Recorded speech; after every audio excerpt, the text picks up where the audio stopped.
लेकर सियासी पारा हाई चल रहा है। वहीं इसी बीच संभल में हुए दंगे को लेकर आचार्य प्रमोद कृष्णम ने बड़ा बयान दिया है। आचार्य प्रमोद कृष्णम ने कहा कि संभल में हमको विश्वास है कि यूपी के मुख्यमंत्री और प्रशासन शांति बहाल करने में कामयाब होंगे। संभल दंगे को भड़काने के लिए सपा नेताओं के खिलाफ मुकदमा दर्ज हो। संभल में कोर्ट के आदेश पर जामा मस्जिद के सर्वे के आदेश का लोगों को सम्मान करना चाहिए। बीते दिनों झांसी के महारानी लक्ष्मीबाई मेडिकल कॉलेज में हुए अग्निकांड में 10 बच्चों की मृत्यु के मामले में डिप्टी सीएम ब्रजेश पाठक ने बड़ी कार्रवाई की है। डिप्टी सीएम के निर्देश पर गठित 4 सदस्यीय कमेटी की जांच रिपोर्ट के आधार पर कॉलेज के प्रधानाचार्य को हटा दिया गया है। साथ ही कॉलेज के मुख्य चिकित्सा अधीक्षक को आरोप पत्र और 3 अन्य को निलंबित किया गया है। संभल घटना पर बोलते हुए समाजवादी पार्टी की सांसद डिंपल यादव ने बीजेपी की नीयत और नीति पर संदेह जताया है। उन्होंने कहा कि प्रशासन ने बूथ कैप्चरिंग का काम किया और आज जब हम संविधान दिवस मना रहे हैं, हम चाहते हैं कि हमारा देश संविधान से चले।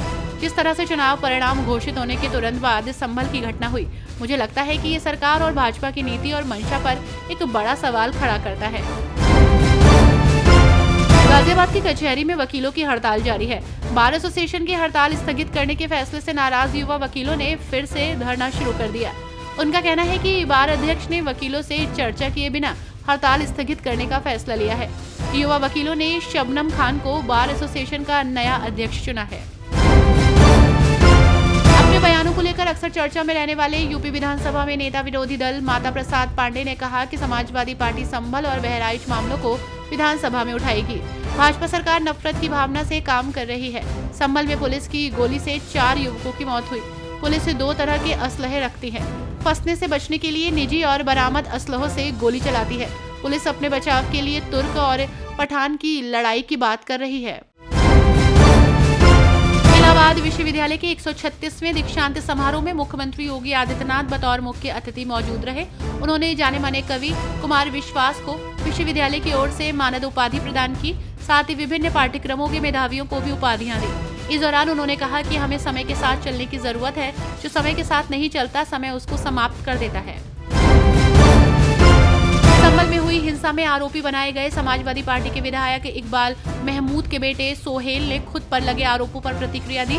इसे लेकर सोहेल ने कहा कि 19 तारीख को जब पहला सर्वे हुआ था तो मैं गाँव में था। मुझे मालूम हुआ कि आनन फानन में डीएम साहब वगैरह जामा मस्जिद पर सर्वे करने के लिए पहुंच रहे हैं। जब मुझे मालूम हुआ तो मैं तत्काल वहां से चला और ये जामा मस्जिद पहुंचते पहुंचते मुझे आधा पौन घंटा ज्यादा लग गया।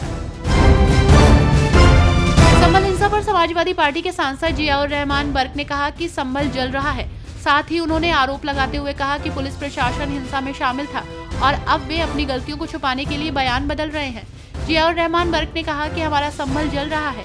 हिंसा में पुलिस प्रशासन शामिल था और अपनी गलतियों को छुपाने के लिए अपने बयान बदल रहे हैं। महाराष्ट्र चुनाव नतीजों पर बोलते हुए समाजवादी पार्टी के महाराष्ट्र के अध्यक्ष अबू आसिम आजमी ने कहा कि एमवीए को आत्मनिरीक्षण करना चाहिए क्योंकि गठबंधन को भारी हार का सामना करना पड़ा है। इसके अलावा उन्होंने राज्य में बीजेपी के सीएम की अटकलों पर किसी भी टिप्पणी से इनकार किया। उन्होंने कहा कि मेरा इससे कोई लेना देना नहीं है। एमवीए हार गई है, हमारे पास सीटें नहीं है। हमें आत्मनिरीक्षण करना चाहिए कि ऐसा क्यों हुआ।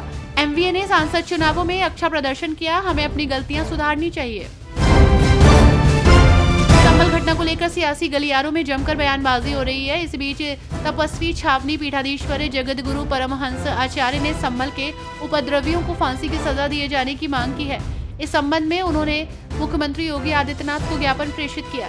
तपस्वी छावनी पहुंचे सीओ आशुतोष तिवारी और कोतवाल एमके शर्मा ने परमहंस आचार्य से ज्ञापन लेकर उसे मुख्यमंत्री तक शीघ्रता से पहुंचाने का आश्वासन दिया।